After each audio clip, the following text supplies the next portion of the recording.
శ్రీమాత్రే నమః. శ్రీ త్రిముఖ దుర్గాదేవే నమః. ఈరోజు మనం అష్టసాముద్రికం గురించి మాట్లాడుకుందాం. అష్టసాముద్రికం అంటే ఏంటి?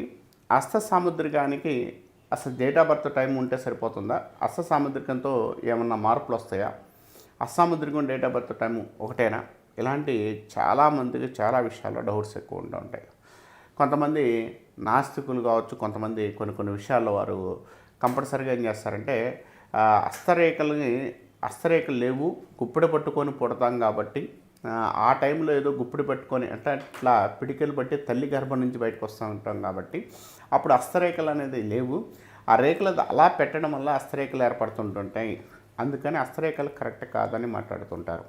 కొంతమంది సిద్ధాంతులు కూడా వారికి తెలియనప్పుడు ఏంటంటే అష్టసాముద్రికం లేదు, అసాముద్రికం అనేది కరెక్ట్ కాదు అంటే మారుతుంటాయి రేఖలు, కాబట్టి అష్టసాముద్రికం అన్న date of birth time correct అంటుంటారు. తర్వాత కొంతమంది వ్యక్తులు కూడా అసాముద్రికంలో మనం చెప్పగలిగింది ఏమి ఉండదు అంటుంటారు. ఇవన్నీ తప్పు. ఎందుకనంటే అష్టసాముద్రికం అనేది చాలా ఇంపార్టెంట్. ఎందుకనంటే నీకు డేట్ ఆఫ్ బర్త్ టైం మీకు ఏదైతే ఉందో అలా సేమ్ టు సేమ్ చెప్పగలిగింది అసాముద్రికం. ఎందుకంటే నీ డేట్ ఆఫ్ బర్త్ టైంలో ఏ ప్రాబ్లం ఎలా జరుగుతుంది, ఏ టైంలో ఏం జరుగుతుందో అలా చెప్పగలిగింది అసాముద్రికమే. అది ఎలా చెప్తారు గురువుగారు? మా చేతిలో 1, 2, 3 రేఖలు ఉంటాయి కదా, ఆ 3 రేఖలతోనే వస్తాయా అంటే మీ జాతక ప్రకారంగా అష్టసాముద్రికం ఏంటంటే మీకు వచ్చే గ్రహస్థితులు బట్టి, అంటే మీకు ఇబ్బంది కలిగించే దశలు వచ్చినప్పుడు ఇబ్బంది చూపిస్తుంటాయి, మనకు డెవలప్మెంట్ వచ్చే దశలప్పుడు డెవలప్మెంట్ ఉండడానికి, ఊర్ధ్వ రేఖలు ఉన్నప్పుడు డెవలప్మెంట్, అధో రేఖలు ఉన్నప్పుడు నష్టాన్ని, ఇలాంటి సిచ్యువేషన్ ఎక్కువ చూపించే అవకాశం కలిగి ఉంటారు. కాబట్టి అష్టసాముద్రికం అనేది చాలా గొప్ప శాస్త్రం. ఈ అష్టసాముద్రికం అనేది మనం చర్చించుకొని చూసుకొని దాని మీద మనం చాలా వీడియోస్ చేసుకుంటూ వెళ్దాం. ఒక్కొక్క రేఖల గురించి, ఆ రేఖల ప్రాముఖ్యత నుంచి, ఏ రేఖ ఏ స్థానానికి వెళితే ఏమిస్తుంది, ఆ రేఖల ఫార్మ్నెస్ బట్టి మీకు అన్ని విషయాలు కూడా నేను ఈ యొక్క మన ఛానల్లో ఒక్కొక్క విషయాన్ని వివరంగా చెప్పడానికి ప్రయత్నిస్తాను. ఇప్పుడు ఎం లెటర్ ఉంటుందా లేదా, ఎం లెటర్ ఉంటే ఏమొస్తుంది, అసలు ఎం లెటర్ హస్తరేఖలో ఉంటుందా, ఇలాంటి విషయాలు చాలామంది అందరూ చర్చించారు. చాలామంది అడిగిన విషయం, చాలామంది ఉన్న డౌట్ కూడా. హృదయరేఖ, జీవితరేఖ, శిరోరేఖ ఇలా అంటే హస్తరేఖల మధ్య వీటి మధ్య ఏర్పడేదే ఎం రేఖ అంటారు. అంటే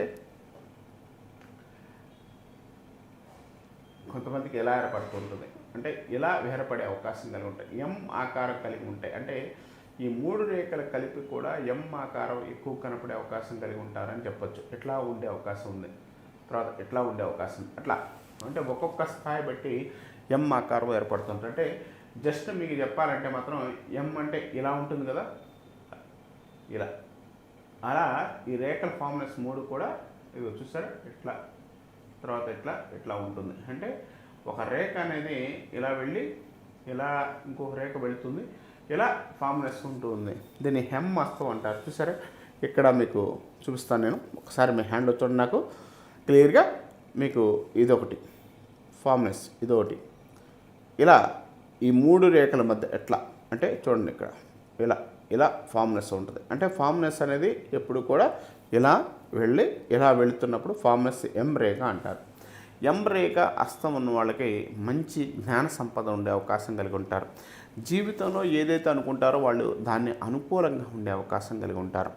ఎం అనే హస్తం ఎక్కువగా శిరోరేఖ, జీవితరేఖ రెండింటి మధ్య, జీవితరేఖ అండ్ హృదయరేఖ ఎక్కువగా, హృదయరేఖ శిరోరేఖ మధ్య ఎక్కువ ఏర్పడుతుంది. అంటే ఈ రేఖ ఫార్మ్నెస్ మధ్య ఎక్కువగా త్రిభుజాలు కావచ్చు, ఎం ఆకారం అట్లా చూసారా, ఇదిగో ఇప్పుడు చూసారు నా హస్తంలో ఇలా ఎం ఇలా ఉంటుందన్నమాట. ఇట్లా చూడండి ఒకసారి, ఇదిగో ఓకే, ఇలా మధ్యలో ఒకటి కట్ అయిపోయింది, ఇట్లా వచ్చింది, ఇట్లా అయింది.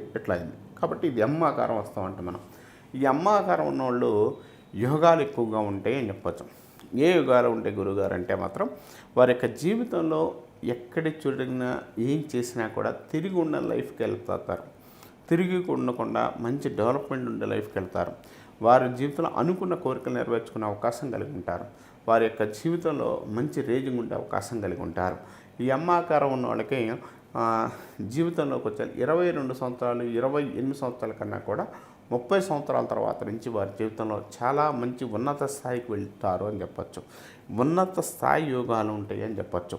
వీరు యోగాలతో పాటు మంచి లైఫ్ ఉండే అవకాశం కలిగి ఉంటారు. మంచి సక్సెస్ ఉండి మంచి డెవలప్మెంట్ ఉండడానికి అవకాశం కలిగి ఉంటారని చెప్పుకోవచ్చు.